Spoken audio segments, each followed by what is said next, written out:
Hi there, and thanks for clicking on the video. So today I'm going to go through 4 things you didn't know about the UK driving test.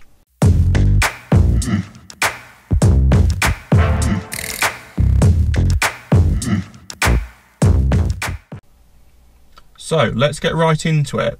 So the first thing is, you can use your own car for the UK driving test. Now I'm aware, some of you may know this, but a lot of people aren't aware of this. They think they have to use the driving instructor's car. In fact, some people think a car will be provided for them on the UK driving test, but it's not. You need to either take your instructor's car or your own car. If you do take your own car, do make sure it's correctly insured. Now, this isn't normally a problem, but some insurance companies might not cover you for the UK driving test, as it's slightly different circumstances, as the examiner technically isn't an accompanying driver, they're an examiner, so do just double check for the insurance company. Also, make sure you've got a second interior mirror for the examiner to use, and also make sure your car has got L plates on the front and the rear. Now if you don't have these, some test centres may be able to provide these and let you borrow them, but if they didn't have them and you turned up on your driving test, you would be refused for your driving test and you would not be able to take it and you would lose your fee. So it's really good idea, make sure you've got that second interior mirror and L plates front and rear. Also make sure your car is roadworthy. Now this doesn't just mean it's passed an MOT, because all an MOT means is roadworthy at the time of the MOT. If you did your MOT 9 months ago, your car may no longer be roadworthy. So basically, go through the show me tell me questions on your car. So check your tyres. Have they got at least 1.6 millimeters of tread depth? Check your lights. Are your headlights working? Are there any warning lights on your dashboard?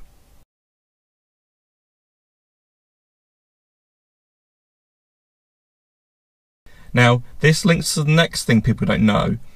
If there were warning lights on the dashboard, or maybe a headlight out, and the car wasn't roadworthy, the examiner would refuse to take you out on your test and you would lose your fee. Other reasons, and they might not take you for the test, is due to bad weather. So if there's heavy fog, or it's raining really badly and the roads are flooded, or it's snowing, the driving test will not go ahead. Now if this does happen, you will not lose your test fee. You will be given a free retest at the nearest possible point.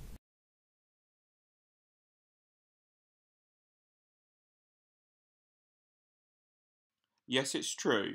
If your driving standard is to a very poor standard, and the examiner does not feel safe to be in the car with you, your test could be abandoned midway. The examiner will ask you to pull up on the left. He will then ask you to switch the engine off. You get out of the car and walk back to the test centre. Thankfully, this is very rare. This would only happen if you're taking your driving test well before you're ready. Maybe you're just attempting to do the driving test to have a go. And then perhaps on the test, the examiner is having to constantly intervene to avoid you crashing. So they might be using the dual controls or grabbing the wheel very, very regularly. Another one people aren't aware of, you could potentially have 2 examiners in the car.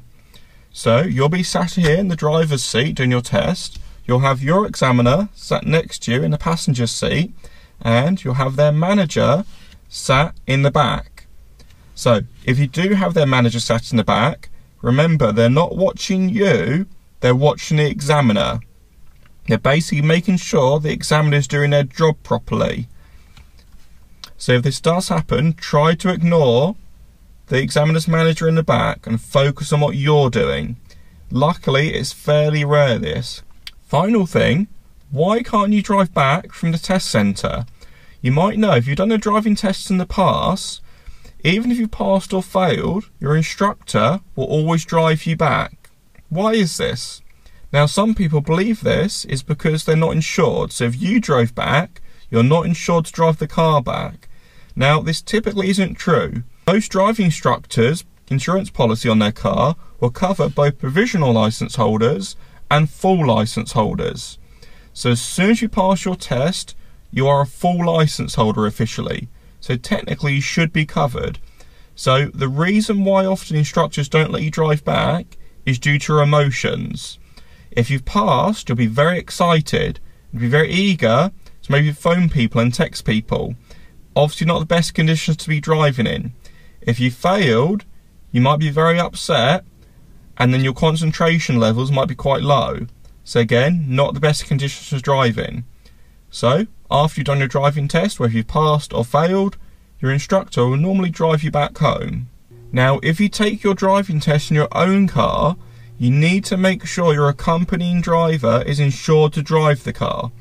Because when you pass your driving test, you are no longer a provisional licence holder, you're a full licence holder. And your policy will be invalid. So you need to get your accompanying driver to drive you back home. The other option potentially is you must call up your insurance company before you drive back home, because if you drive back home and you haven't called them up, you're not insured. And if you get stopped by the police, you've got 6 points in your licence and you've lost your licence having only just received it. So it's not something you want to risk.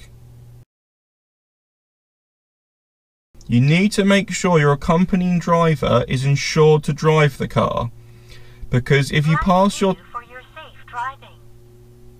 Starting normal recording.